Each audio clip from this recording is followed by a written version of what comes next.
Linda, 52 ans, est infirmière de santé au travail. Après 34 jours en compagnie du Covid-19, elle sort de chez elle pour la deuxième fois. Nous la retrouvons à quelques pas de son domicile. J'étais partie le 13 mars en Guadeloupe pour mes vacances annuelles. Et les premiers symptômes se sont déclarés dans l'avion. J'ai commencé à grelotter, à ressentir des courbatures. En tant que personnel soignant, j'avais un FFP2 et mes gants. Je suis arrivée chez moi et de suite, je me suis couchée. Lors de ces premières 24 heures, donc, j'ai eu grosse fatigue, la fièvre.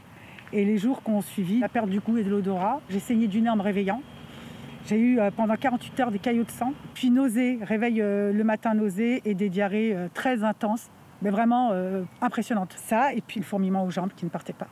Pendant 5 jours, je n'ai rien mangé. J'ai gardé juste en tête, à titre de survie, Linda boit 1,5 litre d'eau par jour. Le cœur de la maladie a duré 3 semaines. Au bout de la 4e, j'ai eu une douleur au cœur. Donc j'ai appelé SOS Cardio, ils sont venus à la maison. Il m'a dit que c'était un des symptômes, qu'il y avait une deuxième vague. Pendant un mois, elle va lutter contre ce vicieux virus, jour et nuit, seule.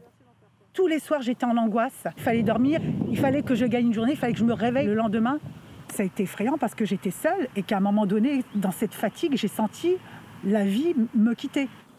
Elle trouve la force de tenir en pensant à ses 2 filles de 16 et 18 ans et grâce à une aide inattendue. Ma voisine du dessous entendait bien que c'était silencieux à la maison, qu'il n'y avait plus de vie.